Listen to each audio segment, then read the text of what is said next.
Beneath the burqa, Afghanistan's women are like all of us. They love dressing up, weddings and family get-togethers. In the 70s, the veil was optional.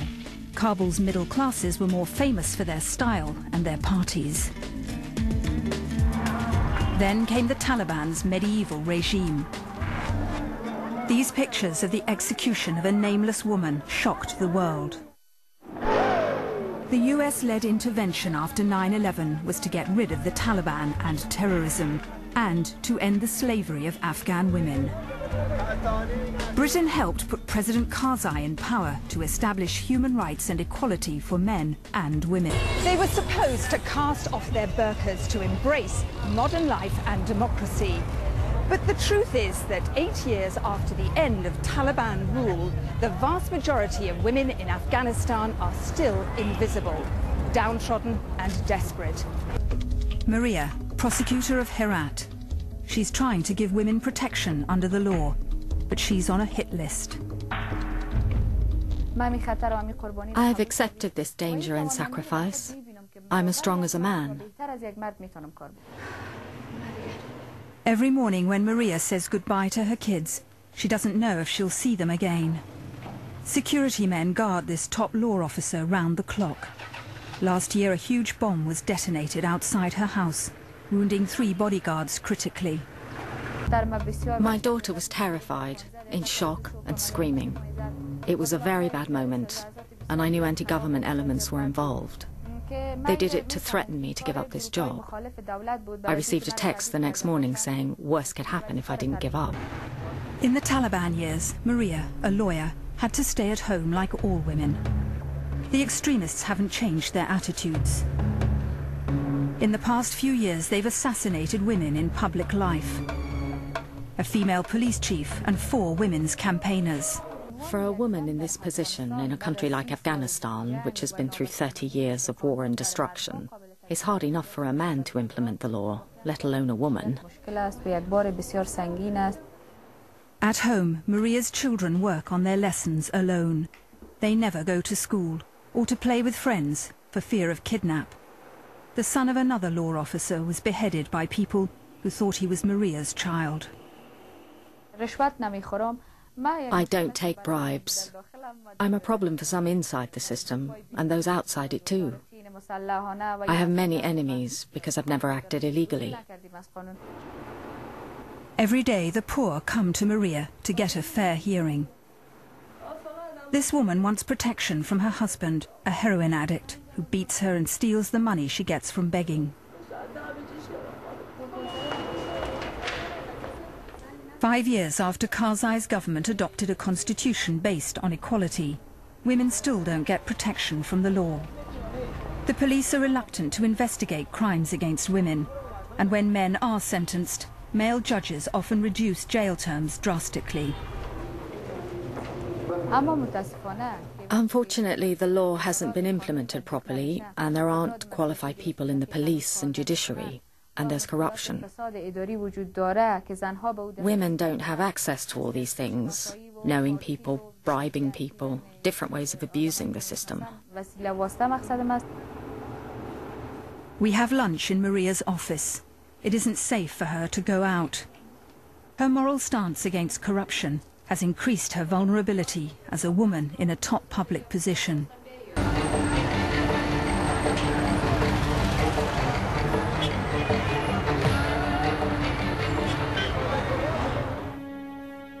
Saida, married at 9 to a 60-year-old man. We can't reveal her identity. She's on the run from him. He doesn't care if I'm dead or alive. Saida is just one girl in the most shocking set of statistics in Afghanistan. 60% of women are still married as children, often at 9 or 10. Under Afghan law, girls can't marry under 16. But the law's ignored by families and the government. There was an old man in the village who had already killed 2 wives and had a very bad reputation. No one would even let him take a dog for a walk. Saida's father died when she was little, and her brothers claimed her as their property. They sold her to the old man as his wife.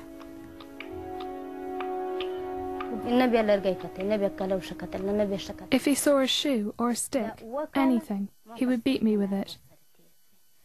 I spent 7 years with him, as if I was sitting on a hot stove all the time.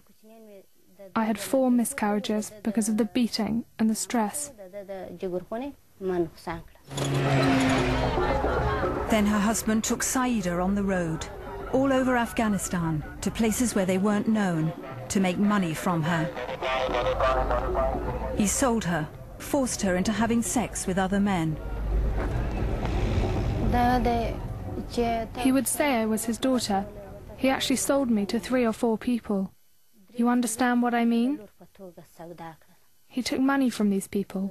I would cry and say, "For God's sake, what's happening to me?" It was in Mazar-e-Sharif, a government-controlled city, that I found Saida.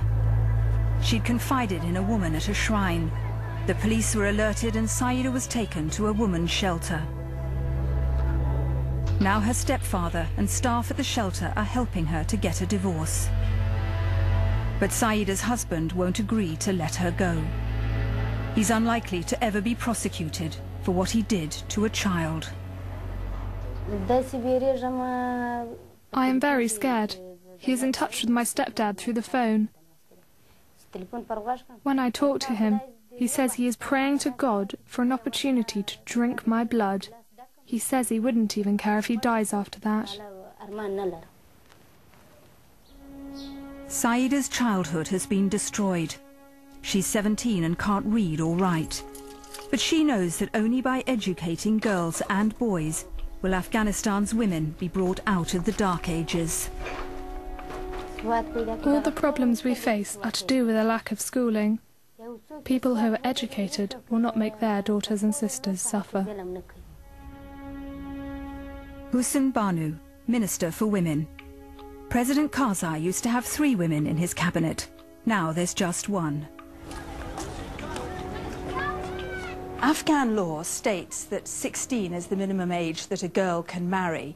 Why don't you prosecute parents and husbands who marry off young girls? You've got to prosecute. We cannot change old traditions quickly and easily. It needs years of cultural work to change people's minds. Until now, there hasn't been any punishment for these people.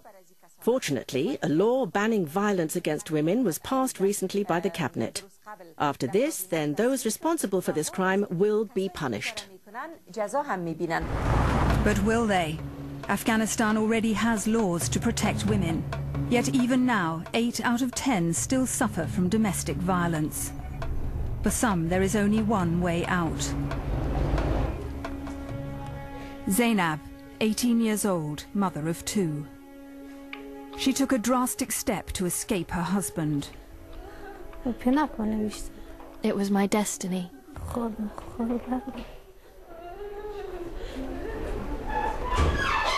In the city of Herat, there's a special burns unit set up by a French charity to treat women who set fire to themselves.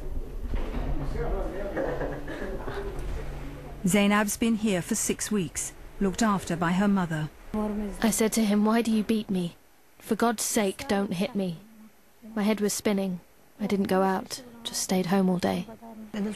She was given away in my absence by her brothers as a second wife. She was happy for 2 years, but then her husband became really cruel and beat her day and night. Finally, Zainab poured oil over herself in front of her husband. She threatened to set herself alight if he didn't stop beating her.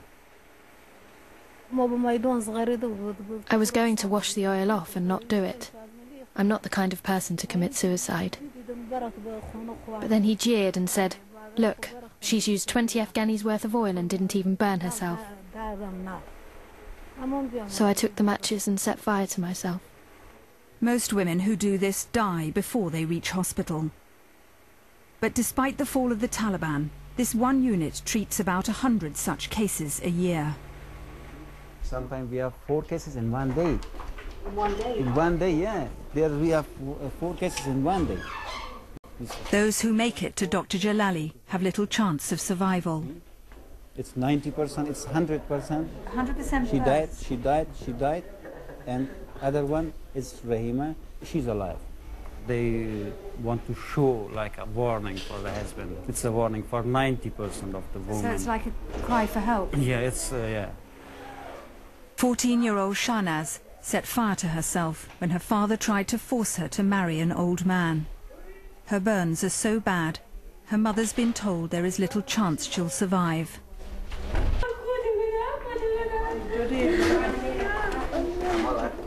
Zainab is having her 6th skin graft operation. She will recover, though badly scarred. We can cover all of the part that they need to